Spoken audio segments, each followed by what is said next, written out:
وما أرسلناك إلا رحمة للعالمين. Kemudian sunnah-sunnah ketika puasa, yang pertama sunnah ketika terkait buka segerakan, begitu dengar adzan minumlah, nyandak minum, nyandak kurma, wah nggak dibatalkan dulu, nggak harus makan nasi sepiring gede, nggak harus. Nabi SAW mengatakan la yazalun nasu bi khairin ma'ajjalul fitr wa ajjalul fitr.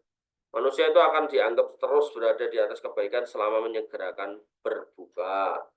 Kemudian berbuka puasa dengan butir rutop, kurma segar, kurma muda. Jika nggak ada pakai tamar, kurma kering. Jika nggak ada maka minum air.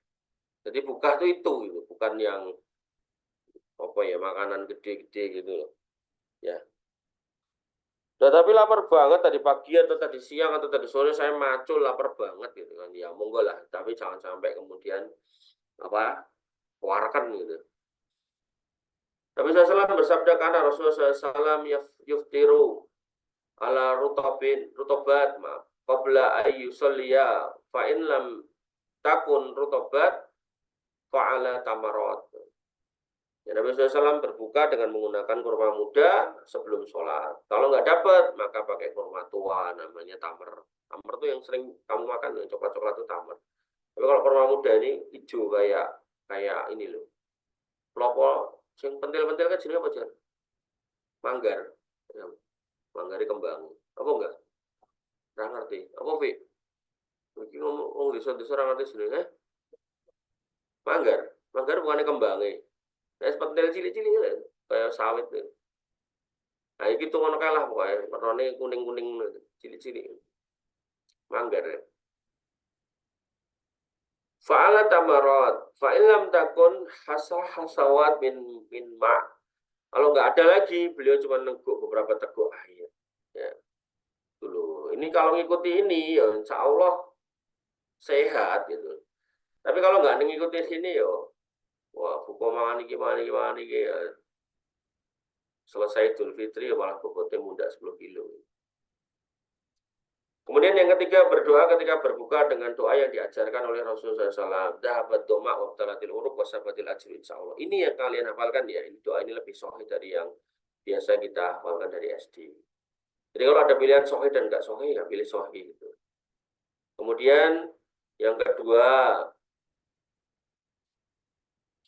sunnah-sunnah terkait makan sahur. Jika tidak dibuka ya, makan sahur.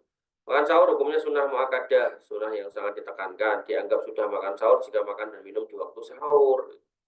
Walaupun sedikit. Nah, ini juga kalau kita makan sahurnya sedikit, ya, insya Allah malah sehat. Tapi kalau makan sahurnya banyak, gitu, makan bukannya banyak, tengah malam makan lagi, ya biasanya sakit nggak sembuh-sembuh.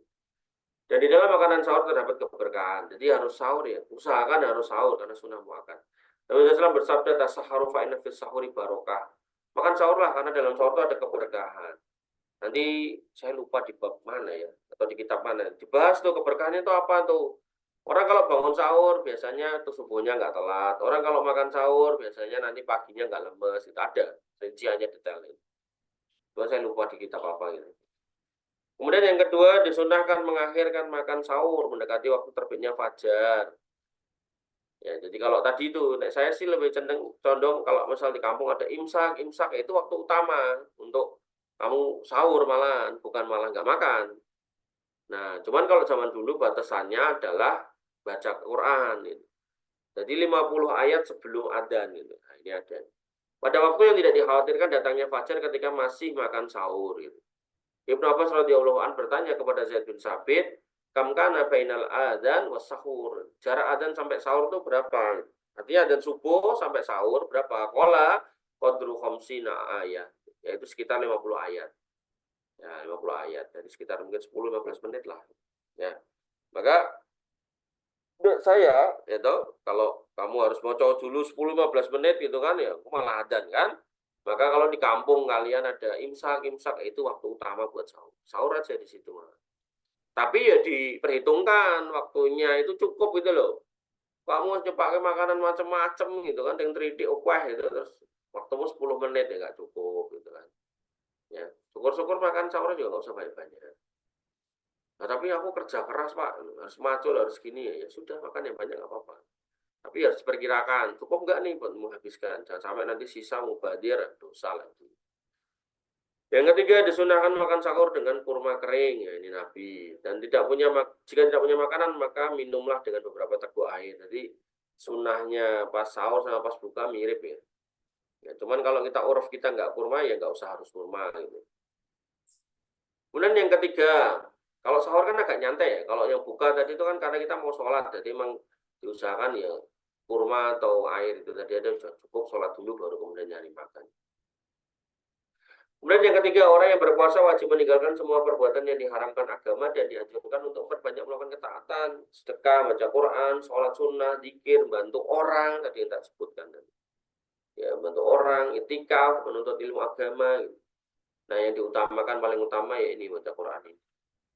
Bahkan dalam beberapa kitab itu pengajian itu suruh ngurangin gitu, ganti baca Quran aja. Gitu. Tapi kan namanya orang baca Quran ya mungkin kadang capek ya pengen diem dengerin ya dengerin lah ilmu agama. Ini masih masih mending gitu.